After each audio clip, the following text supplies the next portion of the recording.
রাত প্রায় 10:30। শহরের সবাই ঘুমোতে গেছে, কিন্তু শাওনের বাবা তখনও সাইকেল চালিয়ে খাবার ডেলিভারি দিচ্ছেন। পুরনো সাইকেলটা শব্দ করে, ব্রেকও ঠিকমতো ধরে না। তবুও বাবা কখনো অভিযোগ করেন না। শাওন সব সময় বাবাকে দেখে লজ্জা পেত। বন্ধুদের সামনে বলতো, আমার বাবা অন্য কাজ করেন, সাইকেল চালান না। মিথ্যা বলতো যেন কেউ তাকে নিয়ে হাসি ঠাট্টা না করে। একদিন স্কুলে প্যারেন্টস ডে হলো। সবাই তাদের বাবা মাকে নিয়ে এলো।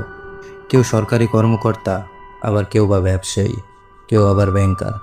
শাওন চুপচাপ একটা কোনায় বসে ভাবছিল, আজ তো বাবা আসতে পারবেন না, সাইকেল নিয়ে এলে সবাই হাসবে।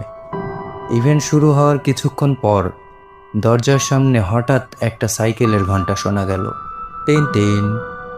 সবাই ঘুরে তাকালো।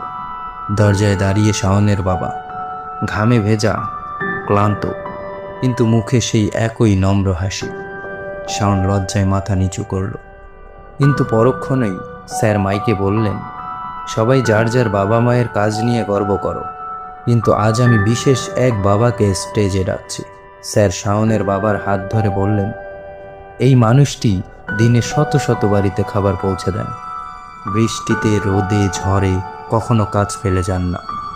মানুষের ক্ষুধা মেটানো এটা পৃথিবীর সবচেয়ে সম্মানিত কাজগুলোর একটি। পুরো হল দাঁড়িয়ে তালি দিল।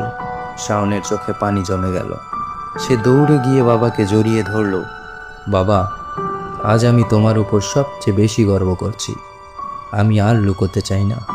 বাবা মৃদু হেসে বললেন, বাবা, আমি সাইকেল চালাই, এটাই আমার কাজ, কিন্তু তোমাকে মানুষ বানাবো, এটাই আমার স্বপ্ন। সেদিন শাওন বুঝল, পেশা ছোট হয় না, মানুষের মন ছোট হলে তবেই ছোট লাগে।